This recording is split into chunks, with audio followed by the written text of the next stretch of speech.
Hey guys, it's Tyler from Peregrine, and we're here with episode 3 of our series Beard Care 101. Today we're chatting who should be using beard oils and how they benefit your beard at the 3 main stages of growth. Let's get going. We'll start with the earliest and shortest stage of beard growth. Now at this point, it's generally what people would call a scruff, I guess. So you're easily able to see the skin under your beard, and it's generally still growing out from your face as opposed to down or in curls. Like I said in episode 2, we tend to think of beard oils more as a skincare focused product than a hair care focused product. So what this means is even with a short beard, you still get most of the benefits that a beard oil can offer from day one. In short, if you're serious about growing a beard and want to keep it around, I recommend picking up a bottle of beard oil earlier rather than later. Partly because it's easier to learn rather than relearn a new regimen, and partly because the conditioning and comfort benefits that a beard oil can offer, you'll get from day one, even with a short beard. In short, your beard oil's job at this first stage is to keep your skin comfortable and itch-free.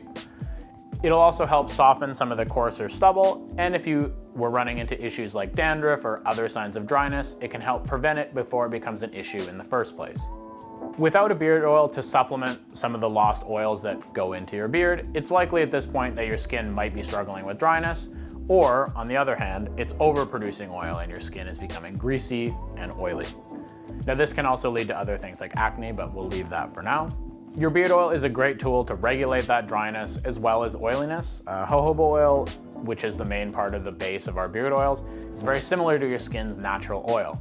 So if it's kicking into high production, a beard oil can sometimes trick your skin into thinking it's good and returning to a normal level of oil production, kind of helping prevent the oiliness and greasiness again before it becomes a problem in the first place. As we enter phase 2, maybe 4 to 8 weeks after we start growing our beard, depending on the person who's growing it, there's 2 main things that happen. First off, the beard hair will start curling in on itself as opposed to just growing straight out or down, and start poking you in the face with the pointy end of the hair. You'll also probably lose sight of the skin that's hiding under your beard. This is also the place where I find a lot of people give up. There's a couple problems that are new to this phase. The first one is as your beard curls around and starts poking you in the face, itchiness definitely becomes a bigger problem than it might have been before, and ingrown hairs can also definitely crop up a little bit more commonly.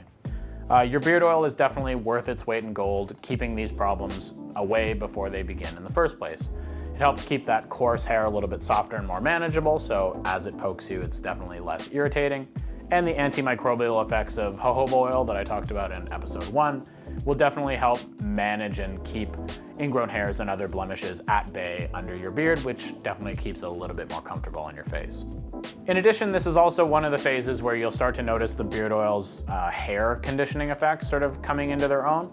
Beard oil is a great detangler, so as you sort of brush your beard more often, it turns something that can be definitely a painful experience into something a little bit more manageable. It'll also help reduce some of the coarseness and the associated unruliness that comes with it, so your beard tends to stay in place a little bit better than it would if it was not being conditioned. If you're interested in pairing a beard balm with your beard oil, this is also the phase that I recommend starting to play around with that. The extra length definitely gives the beard balm something to work with, as on a shorter beard it can sometimes be a little bit heavy because there is a wax content to it. That wax content also definitely helps keep it a little bit more neat and manageable, and can help condition longer term throughout the day. You'll definitely want to use the balm sparingly at first and work from there as your beard continues to grow and as the seasons change. And the final stage of beard growth, which I sort of think of as maybe phase 3 plus, usually comes between 6 to 9 months after starting. At this point, your beard is pretty long and probably covers most of your face, maybe with a little bit of patchiness here and there. But the other main difference I find is you kind of have to brush it every day to keep it looking neat and manageable. If you just let your beard go wild, it can definitely get out of control at this stage. This is also the place that we recommend pairing a beard oil with a balm. This just allows each of the products to do their jobs a little bit better independently, so the beard oil is more focused on the skin underneath and less focused with the actual hair itself. And the balm is a great heavier duty conditioner made specifically to care for and condition the actual beard hair itself. A couple tips that I recommend here that are a little bit different from other phases of growth. The first one is really work that beard oil down to the skin as best you can.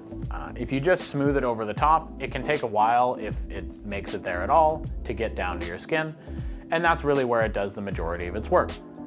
You can also use a comb or a brush to brush through, and it will distribute the oil evenly throughout your beard without having to put too much effort in. From this phase on, your beard might experience some fluctuation in terms of what it needs as the seasons change. So things like temperature and humidity can definitely affect how much product you should be using and how often. But from a comfort point of view, your beard is definitely a lot lower maintenance than it was in the earlier 2 phases. Your regimen really doesn't need to be complicated at any phase, and at this phase, you'll probably have a good idea of how much product to use and when, so it really turns the regimen into a bit of a no-brainer. And that just about covers it. Remember that beard oils are really there to supplement what your body's already doing to care for your beard, and they make a great addition to your regimen really at any stage of growth, and help your beard stay clean, comfortable, and conditioned. Those are sort of the 3 C's that we tend to refer to when it comes to beard care. If you found this video helpful, or know someone who does, be sure to give us a like, comment, or share it. And otherwise, we'll see you in the next one.